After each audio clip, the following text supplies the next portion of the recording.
नमस्कार, मी डी बनसोडे आणि आपण पाहत आहात सक्रिय न्यूज। विधानसभेच्या निवडणुका जसजशा जवळ येत आहेत तसतसे महाराष्ट्राचे राजकारण ढवळून निघत आहे। राष्ट्रवादी अजित पवार गटाने जनसंवाद यात्रा काढली तर राष्ट्रवादी शरदचंद्र पवार गटाने शिवस्वराज्य यात्रा काढली आणि या माध्यमातून जास्तीत जास्त मतदारापर्यंत पोहोचण्याचा प्रयत्न प्रत्येक पक्ष करू लागलेला आहे। आणि त्याच अनुषंगाने राष्ट्रवादी शरदचंद्र पवार गटाची शिवस्वराज्य यात्रा आज केजमध्ये पोहोचली।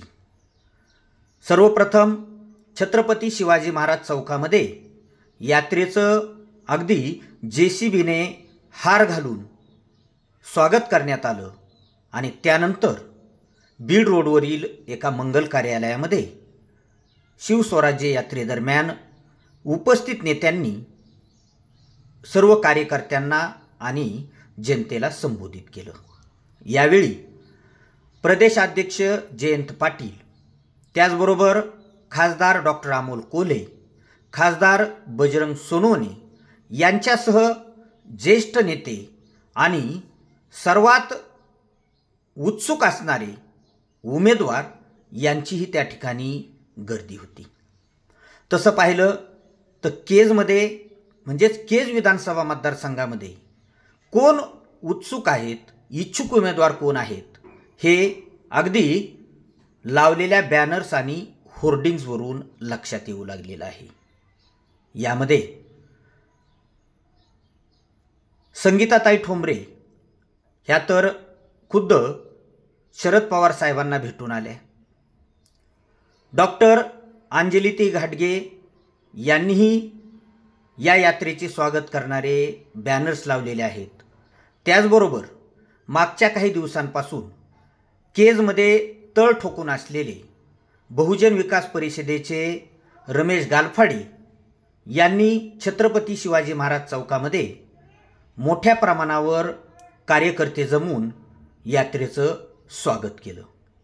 जेव्हा ही यात्रा त्या मंगल कार्यालयामध्ये संबोधित करण्यासाठी गेली त्यावेळेस त्या ठिकाणी सर्वच इच्छुक उमेदवार उपस्थित होते।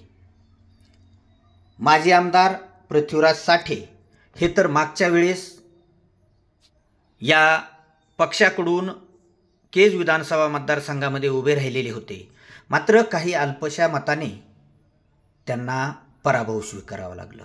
मात्र यावेळेस कधी नव्हे एवढी गर्दी इच्छुक उमेदवारांची केज विधानसभा मतदारसंघामध्ये झालेली आहे। आणखीन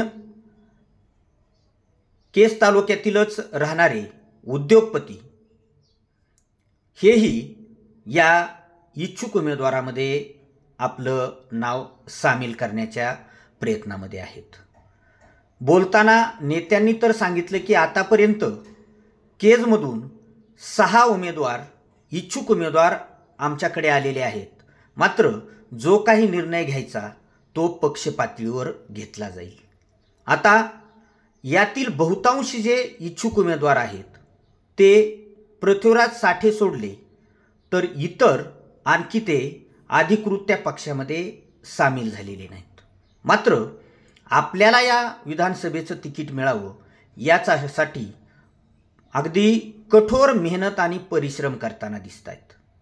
आता पाहणं एवढंच औत्सुक्याचं आहे की हे सर्वजण कामाला लागलेले आहेत, मात्र शरदचंद्र पवार गटांकडून एकच तिकीट मिळणार आहे आणि ते मिळवण्यामध्ये कोण यशस्वी होतं याकडे सर्वांचे लक्ष लागले आहे।